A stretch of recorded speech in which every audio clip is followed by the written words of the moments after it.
হত্যা মামলা এটা আপনারা জানেন যে আগে ট্রায়াল কোর্টের যে জাজমেন্ট ছিল এই জাজমেন্টটা হাইকোর্ট ডিভিশনে যখন ডেথ রেফারেন্স আকারে শুনানির জন্য আসলো তখন আসামিদের আপিলগুলো মঞ্জুর হয়, ডেথ রেফারেন্স রিজেক্ট হয় এবং as a whole all accused persons were একুইটেড।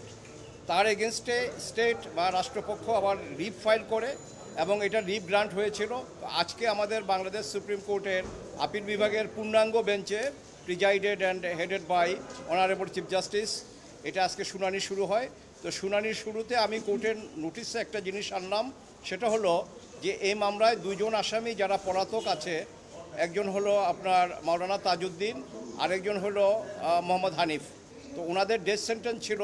High court ডিভিশনের জাজমেন্টে যদিও ওনাদেরকে খালাস বলে ধরে নেওয়া যায় এই জন্য, কারণ হাইকোর্টের রায় ছিল যে non appealing accused will also get the benefit of this judgment, অর্থাৎ তাদেরকেও খালাস গণ্য করা যায়, এটা আমরা আগে বলেছি।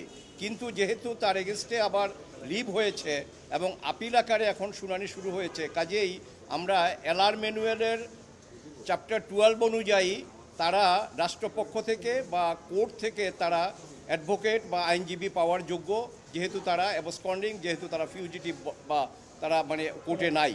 তো সেটা অনারেবল চিফ জাস্টিস মহোদয় এবং অন্যান্য মাননীয় বিচারপতি যারা ছিলেন ওনারা এটাকে অ্যাকসেপ্ট করেছেন। অ্যাকসেপ্ট করে আমাকে বললেন যে নতুন করে যদি আমরা কাউকে আবার এখন অ্যাপয়েন্ট করতে যাই তাইলে এই 26,000 পৃষ্ঠার পেপার বুক আবার তার পড়তে হবে, আমাদের মামলা ডিলে হবে। কাজে আমাকে দায়িত্ব দিয়েছেন যে আপনি ওই দুজনের পক্ষেও স্টেট ডিফেন্স হিসাবে আপনি নিয়োগ পেলেন এবং আপনাকে তাদেরটাও বলতে হবে। আমি যেহেতু অনারেবল চিফ জাস্টিস এবং মাননীয় বিচারপতি মহোদয় পূর্ণাঙ্গ বেঞ্চ ওনারা আমার উপরে দায়িত্ব দিয়েছেন, আমি অত্যন্ত আন্তরিকতার সাথে আমি এটা গ্রহণ করেছি এবং আমি আমার যেটুকু দায়িত্ব সেটা পালন করার জন্য আমি সচেষ্ট হব।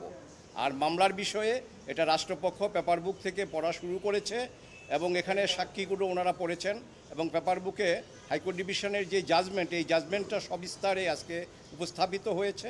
লাস্ট যেটুকু আসলো সেটা হলো যে মুফতি হান্নান ছাড়া আরও যাদের স্বীকারোক্তি আছে, এই স্বীকারোক্তি মাননীয় আদালত বলেছেন যে এগুলো আমাদের দেখতে হবে এবং এগুলো আপনি আবার দেখে রেডি হয়ে আগামী বৃহস্পতিবার আজকে বৃহস্পতিবার নেক্সট 24 তারিখের বৃহস্পতিবারে মামলার পরবর্তী শুনানির তারিখ ধার্য করা হয়েছে।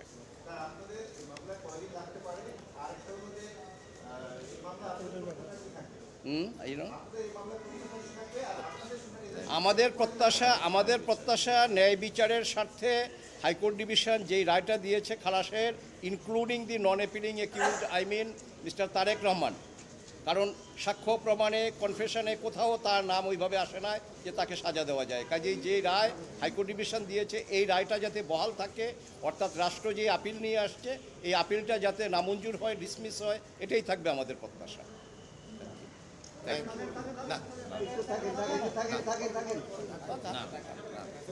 থাকো ওই যে ইয়ে নিচ্ছে। হ্যাঁ হ্যাঁ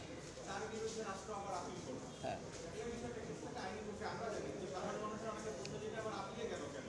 না, নিশ্চয়ই এটা সাধারণ মানুষের প্রশ্ন থাকতেই পারে। বাট দেখুন, একটা লিগ্যাল প্রসিডিউর আছে, রাষ্ট্র মনে করেছেন এই বিষয়টা আপিল করা দরকার, সেই জন্য রাষ্ট্রপক্ষ সেটা আপিল করেছেন। রাষ্ট্রের অধিকার আছে এবং তাদের এভরি রাইটস প্রসিডিউরটা মেনটেন করা, and we welcome their exercise.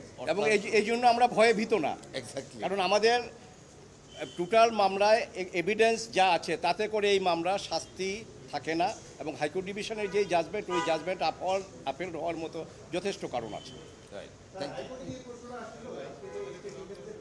হ্যাঁ হ্যাঁ, হাইকোর্টে ছিল স্টেট ডিফেন্স ছিল, ট্রায়াল কোর্টে ছিল, হাইকোর্টেও ছিল, কিন্তু অ্যাপেলেট ডিভিশনে এটা লিভ হওয়ার পরে খুব অল্প সময়ের মধ্যে আপিলটা নাম্বার পরে রেডি হয়ে গেছে।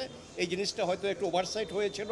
তো এটা আমি আজকে যখন কোর্টে নোটিশে আনলাম, it has duly been corrected and I have been appointed as the state defence lawyer for that two condemned prisoners who were earlier the condemned prisoner but later on acquitted, যেহেতু তারা আদালতে নাই। এই আসসালামু আলাইকুম।